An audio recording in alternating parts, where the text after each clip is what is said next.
के रूप में जाना जाता था। अगला क्वेश्चन है, संपूर्ण पाषाण युगीन सभ्यता को कितने भागों में विभाजित किया गया है?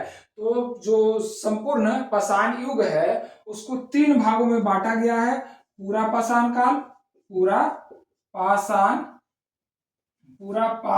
काल, पूरा पाषाण काल, उसके बाद जो है मध्य पाषाण काल और नव पाषाण काल। मध्य पाषाण काल और नव पाषाण काल। पूरा पाषाण काल में जो है पूरी तरह से पत्थरों पर निर्भर, पत्थरों का औजार बनाया जाता था, पत्थरों के गुफा में रहते थे, यानी सारा जीवन जो है, सारा दिनचर्या पत्थरों के आसपास घूमते रहता था। लोगों के जो जीवन था वो पूर्णतः आखेट पर निर्भर करता था, यानी शिकार पर निर्भर करता था। मध्य पाषाण काल में जो है धीरे धीरे पत्थरों से निर्भरता हटती गई और नव पाषाण काल आते आते जो है तांबे का प्रयोग आरंभ हो गया। और नव पाषाण काल का सबसे इंपॉर्टेंट जो आविष्कार था वह था आग का आविष्कार। आग और पहिए का आविष्कार के जीवन में जो है एक नई दिशा में जो है विकास का चक्का को आगे बढ़ाया। अगला क्वेश्चन है, सिंधु घाटी सभ्यता में नृत्य करती हुई नर्तकी की मूर्ति किससे निर्मित है? नृत्य करती हुई नर्तकी की मूर्ति जो है कांसे का बना हुआ है। कांसा किसका बना होता है? कॉपर प्लस टील। कॉपर और प्लस टील मिलाकर के कांसा बनाया जाता है। कॉपर और जस्ता मिलाकर के क्या बनाया जाता है?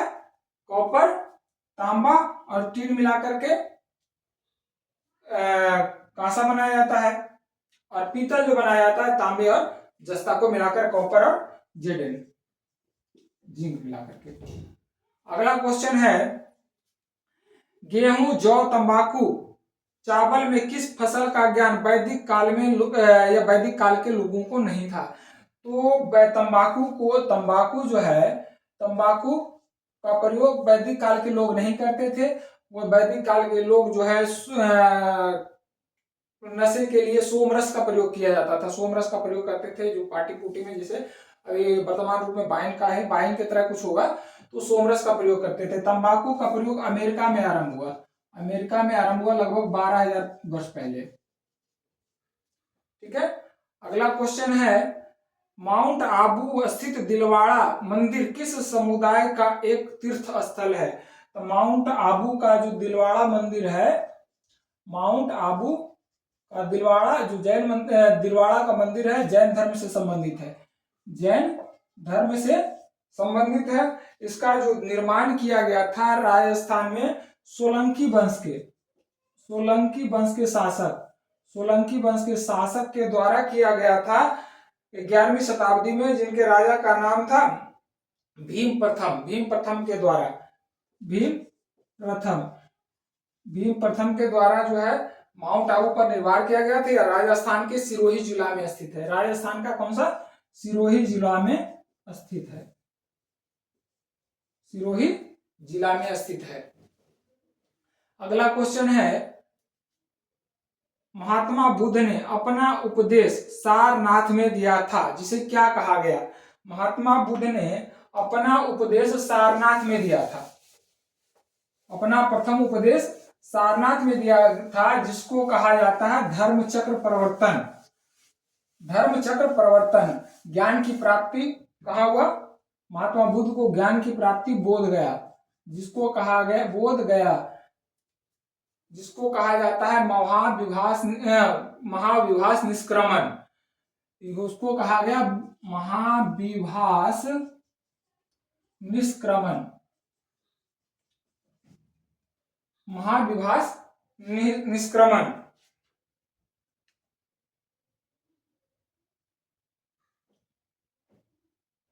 यही है ना। और जो प्रथम उपदेश हुआ, धर्मचक्र प्रवर्तन,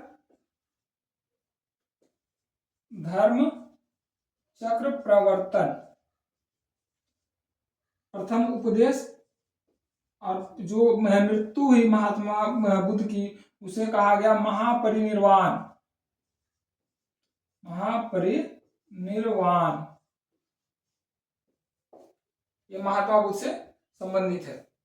अगला क्वेश्चन है, बहुत बार पूछता है क्वेश्चन में। अगला क्वेश्चन है, भारतीय कला का वह कौन सा स्कूल जो ग्रीक रोमन बौद्ध आर्ट के नाम से जाना जाता है? तो भारतीय कला का वह कौन सा जो है शैली है जो ग्रीक रोमन बौद्ध आर्ट के नाम से जाना जाता है? तो ग्रीक रोमन बौद्ध आर्ट के नाम से जाना जाता है, ग्रीक रोमन आर्ट के नाम से जो जाना जाता है शैली है, ये जाना जाता है गांधार शैली को। गांधार शैली। नॉर्थ वेस्ट जो है इंडिया पहले था, अभी वर्तमान में अफगानिस्तान और पाकिस्तान, अफगानिस्तान और पाकिस्तान का क्षेत्र है ये गांधार कला का। अगला क्वेश्चन है कि साहित्य कृति कविराज मार्ग और आदि पुराण के लेखक कौन थे? कविराज मार्ग और आदि पुराण के लेखक, कविराज मार्ग और आदि पुराण के लेखक कौन थे? तो कविराज मार्ग का जो लेखक है वो अमोघ वर्ष है। अमोघ वर्ष। इनके जो दरबारी गुरु थे वो जिनसेन थे, जिन्होंने आदि पुराण की रचना की। अमोघ वर्ष जो थे राष्ट्रकूट वंश के शासक थे। ये जो शासक थे राष्ट्रकूट वंश के शासक थे, जिसके राष्ट्रकूट वंश का संस्थापक दंतीदुर्ग था। तो ये जो है आदि पुराण का स्थापना, आदि पुराण की रचना जिनसेन अमोघ वर्ष, और कविराज मार्ग की रचना जो है अमोघ वर्ष ने की। अमोघ वर्ष और अमोघ कीर्ति भी इन्हीं की रचना है, कविराज मार्ग और अमोघ कीर्ति के नाम से है। अगला क्वेश्चन है, कंबोडिया में अंकोर वाट का मंदिर है, किस देवता को समर्पित है? तो कंबोडिया में जो अंकोर वाट का मंदिर है भगवान विष्णु को समर्पित है। बहुत बड़ा जो है मंदिर है, अंकोर वाट का मंदिर भगवान विष्णु को समर्पित है। ठीक है। अगला है राष्ट्रीय आंदोलन। राष्ट्रीय आंदोलन में कहा जाता है 1661 में सम्राट चार्ल्स द्वितीय का विवाह राजकुमारी कैथरीन, जो पुर्तगाल की राजकुमारी थी, राजकुमारी कैथरीन के साथ हो गया।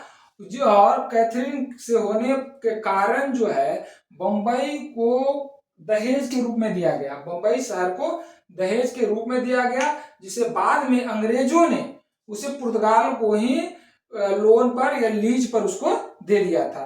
तो 1661 में इंग्लैंड के सम्राट चार्ल्स द्वितीय का विवाह पुर्तगाल के राजकुमारी कैथरीन से हुई, जिसके कारण जो है मुंबई को उसे दहेज के रूप में प्राप्त हुआ। अगला क्वेश्चन है, अब बंबई शहर को व्यापार के लिए हुआ था, ये मत समझिए कि बंबई शहर इसको दे दिया। बंबई शहर का जो व्यापार का एकाधिकार था वो बंबई शहर का व्यापार का एकाधिकार अंग्रेजों को प्राप्त हुआ। अगला क्वेश्चन है, लॉर्ड मिंटो के अनुसार या लॉर्ड मिंटो ने अमृतसर संधि कब हुआ था? अमृतसर की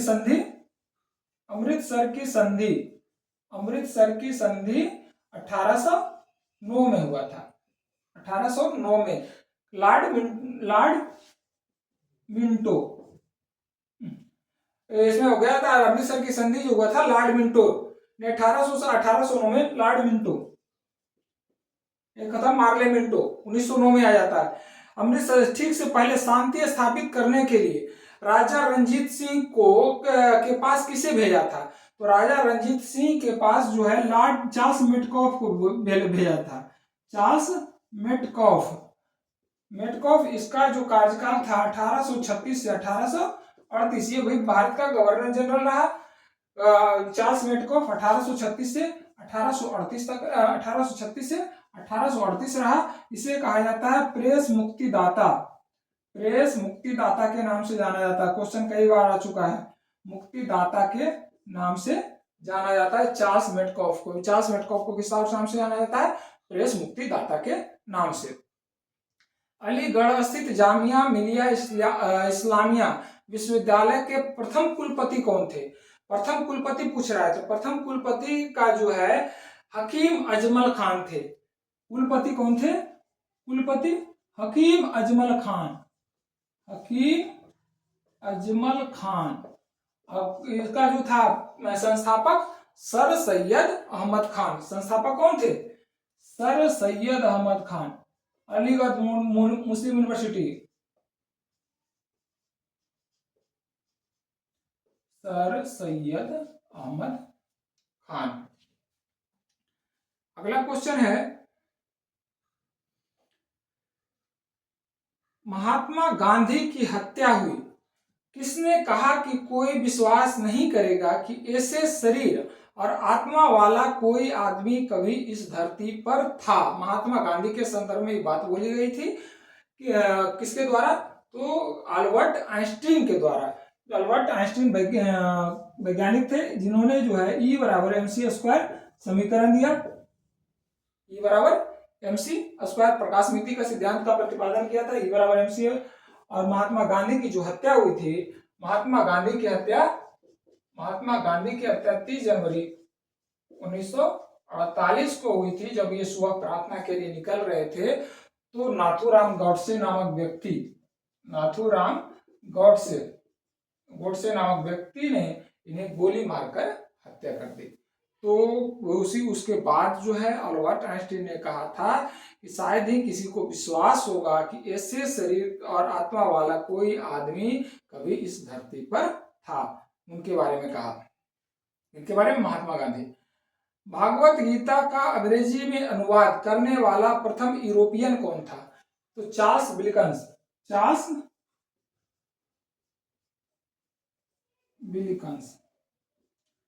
विल्किंस था प्रथम यूरोपियन जिन्होंने जो है महाभारत का जो गीता है उसका अंग्रेजी में अनुवाद किया। गीता उपदेश भगवान कृष्ण के द्वारा जो है अर्जुन को दिया गया था। और गीता रहस्य, उसी पर जो है गीता रहस्य पुस्तक की रचना हुई। गीता रहस्य पुस्तक की रचना जो है बाल गंगाधर तिलक के द्वारा मांडले जेल में रखकर किया गया था। अगला है क्वेश्चन, पश्चिम भारत के किस धर्म सुधारक को लोकहितवादी के नाम से जाना जाता है? लोकहितवादी गोपाल हरि देशमुख को लोकहितवादी के नाम से जाना जाता है। कूका आंदोलन, कूका, रंपा, पबना और बारदोली। कूका, रंपा,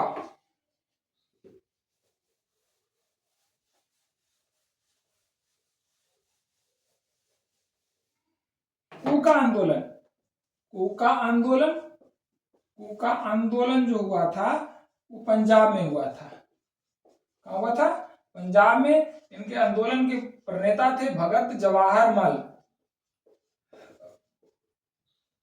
बाबा राम सिंह जी थे। बाबा राम सिंह जी। पवना आंदोलन जो चलाया गया, पवना आंदोलन ये चलाया गया बंगाल में। इस आंदोलन का जो नेतृत्व करते थे एसएन बनर्जी थे। द्वारकानाथ गांगुली,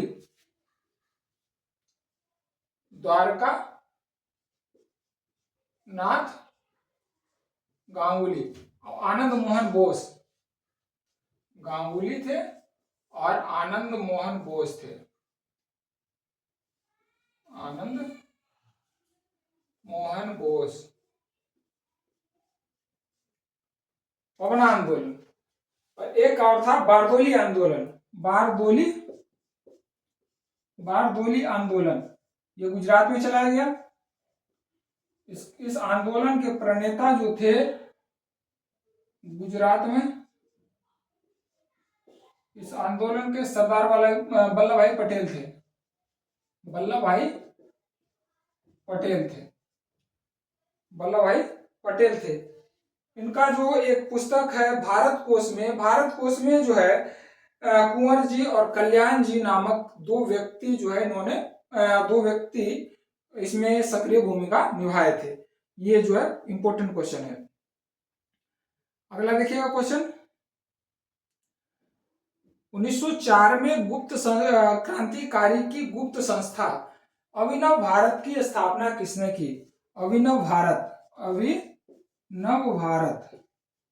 अभिनव भारत क्रांतिकारी संस्था थी, क्रांतिकारी संस्था थी। राष्ट्रवाद की भावना लोगों में फैल गया था। तो जो क्रांति जो अभी तक चल रहा था वो राष्ट्रवादी तौर से नहीं, जिसको कहते हैं आप नरम दल से आंदोलन चल रहा था। अब इसके बाद जो है राष्ट्रवादी भावना के बाद जो है इसका जो रूप है उग्रवाद के रूप में आरंभ हो गया। और यह जो अभिनव भारत था इनका स्थापना वीडी सावरकर के द्वारा किया गया। विनायक दामोदर सावरकर जिसको सावरकर के द्वारा किया गया। महाराष्ट्र में इनका किया गया था। ये सावरकर के से जो काफी लोग प्रेरित थे, जैसे इन्हीं के अभिनव भारत के बीएन बापट के द्वारा इनको बनाने के लिए भेजा गया। और ये क्रांतिकारी जो अभिनव भारत था, भारत में उग्रवाद क्रांति का जो है जड़ कहा जाता है, यानी जो राष्ट्रवादी क्रांति आंदोलन का जो है जड़ कहा जाता है। इसी से प्रेरित होकर के खुदीराम बोस जो है इसी से प्रेरित हुए थे। मदन लाल धिंगरा इसी से प्रेरित होकर के इंग्लैंड में करजन वाइनली का हत्या किए थे। ये जो है हमारा क्रांतिकारी संगठन है जो गुप्त क्रांतिकारी संगठन था। HSRA जो है गुप्त क्रांतिकारी संगठन था, लेकिन जो है वो लोगों में काफी फैल गया था। लेकिन अभिनव भारत जो है उन राष्ट्रवादी क्रांतिकारियों के बीच में ही था। अगला है क्वेश्चन, पेशवा बाजीराव द्वितीय के दत्तक पुत्र नाना साहब का दूसरा नाम क्या था? नाना साहब का दूसरा नाम दोदूपंत था। इन्होंने जो है 1857 की क्रांति में कानपुर से नेतृत्व किए थे। 1857 की क्रांति में नाना साहब। ठीक है। अगला क्वेश्चन है वह एकमात्र वायसराय जिसकी हत्या जो है उसके कार्यालय में की गई। वो एकमात्र वायसराय जिसकी हत्या उसके कार्यालय में की गई। तो लॉर्ड मेयो की हत्या जो है 8 फरवरी को कर देते हैं। 8 फरवरी 1872 को उसके कार्यालय में किया गया। और ये इसका जो हत्या करने वाला था एक अफगान व्यक्ति था जिसका नाम था शेर अली अफरीदी नामक व्यक्ति ने पोर्ट ब्लेयर में इसके कार्यालय में हत्या कर दी। एकमात्र ऐसा अंग्रेज था जिसकी हत्या जो है उसके कार्यालय में किया गया। अब आते हैं भारतीय राज्य व्यवस्था और भारतीय शासन। भारतीय राज्य व्यवस्था और भारतीय शासन।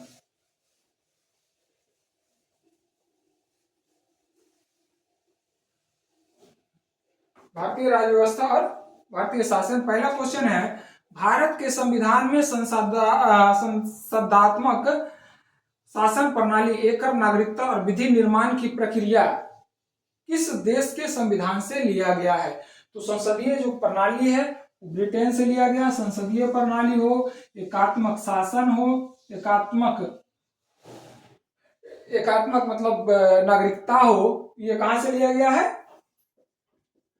नागरिकता। दोहरी नागरिकता, एकात्मक नागरिकता, दोहरी नागरिकता होता है कि आप सेंटर के लिए अलग नागरिकता और राज्य के लिए अलग नागरिकता होता है। दोहरी नागरिकता और एकल नागरिकता होकर आपका एक नागरिकता पूरे भारत का नागरिक है। तो भारत के किसी भी राज्य में आप जाकर के निवास कर सकते हैं, जा सकते हैं, आ सकते हैं, रह सकते हैं, अपना जीवन यापन कर सकते हैं। कुछ रिस्ट्रिक्शन है, उस रिस्ट्रिक्शन को पालन करते हुए। तो कहां से लिया गया है? ब्रिटेन के संविधान से लिया गया है।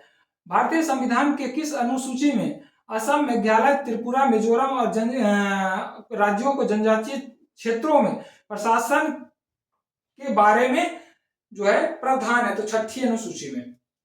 अगला क्वेश्चन है, उत्तर प्रदेश, मध्य प्रदेश, छत्तीसगढ़ किस क्षेत्रीय परिषद के अंतर्गत आता है? उत्तर प्रदेश, मध्य प्रदेश, उत्तराखंड और छत्तीसगढ़। ये आता है मध्य में। ये कौन सा आता है? मध्य में। मध्य क्षेत्रीय परिषद के अंतर्गत आता है।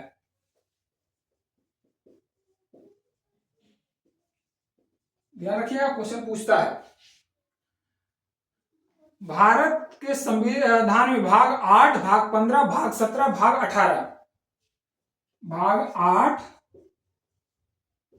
भाग 15, भाग 17, भाग 18। भाग 18। भाग 8 में किसका वर्णन है? संघ राज्य क्षेत्र का। भाग 8 में किसका वर्णन है? संघ राज्य क्षेत्र का। भाग 15 में किसका वर्णन है? भाग 15 में जो वर्णन है निर्वाचन की प्रक्रिया का। निर्वाचन, भाग 15 में निर्वाचन, जिसको आर्टिकल 324, आर्टिकल 324। भाग 17 में जो वर्णन है वो किसका है? राजभाषा। भाग 17 राजभाषा, आर्टिकल 300 निर्वाचन 300, आर्टिकल 343। राजभाषा आर्टिकल 343। भाग 18 जो है वो आपात उपबंध से संबंधित है। आपात उपबंध, आपात उपबंध, आपात उपबंध आर्टिकल 352, 356, 360 इससे संबंधित है। आर्टिकल 352, 356, 360 से। अगला है क्वेश्चन, राज्य के नीति निर्देशक सिद्धांतों के अंतर्गत किस अनुच्छेद में पर्यावरण का संरक्षण, संवर्धन एवं वन्य जीवों की रक्षा का प्रावधान है? किस अनुच्छेद में पर्यावरण की वन्य जीवों की रक्षा का प्रावधान किया गया है? तो आपको बता देते हैं कि इसका जो है डीपीएसपी का ये पार्ट है, डीपीएसपी का सब्जेक्ट है। तो डीपीएसपी में जो है डीपीएसपी को रखा गया है 36 से 51 तक। इसका जो क्वेश्चन था, क्वेश्चन है कि क्वेश्चन क्या था? राज्य के इसमें पर्यावरण संरक्षण एवं संवर्धन, पर्यावरण संरक्षण एवं संवर्धन, इसको जो रखा गया है आर्टिकल 48 के 1 में, या क इसको कह सकते हैं 48 के क में रखा गया है। 48 में जो रखा गया है पशुपालन को रखा गया है। पशुपालन को रखा गया है। पशु बलि पर हत्या पर रोक लगाया गया है। पशु बलि की हत्या पर या पशु हत्या पर रोक लगाया गया, खास करके दुधारू पशु पर, जिसको कहा था गो हत्या पर रोक। जो है गो हत्या वाला भी जो इतना चल रहा है, गो हत्या पर रोक किस अनुच्छेद के माध्यम से लगाया गया? तो आर्टिकल 48 के माध्यम से गो हत्या पर रोक, यानी दुधारू पशुओं पर जो है रोक किस अनुच्छेद के माध्यम से लगाया गया? तो अनुच्छेद 48 के माध्यम से। अगला क्वेश्चन है, एनसीएसटी का गठन का संविधान के किस अनुच्छेद के तहत किया गया? एनसीएसटी का गठन जो है national council of schedule tribe, उनके जो है एनसीएसटी का गठन जो किया गया है, यह जो है किस अनुच्छेद? आर्टिकल 338 ए के माध्यम से किया गया। आर्टिकल 338 ए के माध्यम से किया गया है सन 2004 में। सन 2004 में इसका मुख्यालय जो है न्यू दिल्ली है। इसका मुख्यालय कहाँ है? न्यू दिल्ली है। अगला क्वेश्चन है, पंचायती राज प्रणाली में पंचायत समिति गठित होती है किस स्तर पर? बहुत अच्छा क्वेश्चन है। पंचायती राज प्रणाली में पंचायत समिति किस स्तर पर गठित होता है? पंचायती राज प्रणाली में पंचायत समिति, पहला जो हो गया ग्राम सभा, ग्राम पंचायत, पंचायत समिति, 243 आर्टिकल 243 से समिति, और ये हो गया जिला परिषद। जिला परिषद, जिला परिषद, ये हो गया ग्राम स्तर पर। ग्राम स्तर पर पंचायत समिति, ब्लॉक स्तर पर ब्लॉक लेवल, ये हो गया डिस्ट्रिक्ट लेवल। डिस्ट्रिक्ट लेवल पर, जिला परिषद किस पे हो गया, जिला स्तर पर। ठीक है, अगला क्वेश्चन है, और यह जो है इसी से संबंधित है। तो पंचायती राज का जो शुभारंभ हुआ सबसे पहले राष्ट्रीय विकास परिषद, इसके क्रियान्वयन के लिए भारत आजाद हुआ। तो डीपीएसपी को लागू करने के लिए जो है महात्मा गांधी का जो सबसे सपना था कि स्थानीय गवर्नमेंट होना चाहिए, तो उनको जो रखा गया, उनके विचारों को जो रखा गया, विचारधारा को, वो डीपीएसपी में रखा गया। और उसके बाद राष्ट्रीय विकास परिषद का गठन किया गया। राष्ट्रीय विकास परिषद का गठन 1952 में किया गया। उनके गठन के बाद जो है एक समिति का गठन किया गया इसके क्रियान्वयन के लिए, जिसको कहा जाता है बलवंत राय मेहता कमेटी, बलवंत राय मेहता समिति। मेहता समिति ने अपना रिपोर्ट जो है नवंबर 1957 में सरकार को सौंपी और 2 अक्टूबर 1959 को राजस्थान के नागौर में पंचायती राज व्यवस्था लागू कर दिया गया। लेकिन इसका संवैधानिकरण जो है 1992 में किया गया। 1992 में इसका संविधानीकरण किया गया, 73वें संविधान संशोधन के माध्यम से। संविधान संशोधन के माध्यम से बहुत इंपॉर्टेंट क्वेश्चन है। पंचायती राज व्यवस्था सबसे पहले कहाँ किया गया, तो राजस्थान के नागौर में, राजस्थान के नागौर में किया गया। और इसे संवैधानिकरण की बात किया जाए तो 1992 में इसे संवैधानिक दर्जा प्रदान किया गया। 73वें संविधान संशोधन और 74वें संविधान संशोधन में नगर पालिका, ये पंचायती राज का हो गया, पंचायती राज रूरल वाला को, और 74वें संविधान संशोधन के द्वारा नगर पालिका, जिसको कहता है अर्बनाइजेशन वाला में, नगर पालिका या नगर निगम वाला कह सकते हैं, नगर परिषद कह सकते हैं, तो अर्बनाइजेशन का हो गया। भारतीय संविधान के किस अनुच्छेद में वयस्क मताधिकार का प्रयोग का बात की गई है, तो वयस्क मताधिकार आर्टिकल 326, 3 दूनी 6 वोट देवे जो, आर्टिकल 326। अगला क्वेश्चन है, साइंस से आ जाते हैं। सूर्य की फोटोग्राफी के लिए किस का उपकरण का प्रयोग किया जाता है, सूर्य की फोटोग्राफी के लिए जो किस उपकरण का प्रयोग किया जाता है, तो स्पेक्ट्रोहेलियोग्राफ का जो प्रयोग किया जाता है सूर्य के फोटोग्राफी के लिए किया जाता है, क्योंकि सूर्य का तापमान बहुत ज्यादा है और कुछ ज्यादा दूर पे है, इसीलिए सूर्यास्त के बाद भी पृथ्वी की सतह पर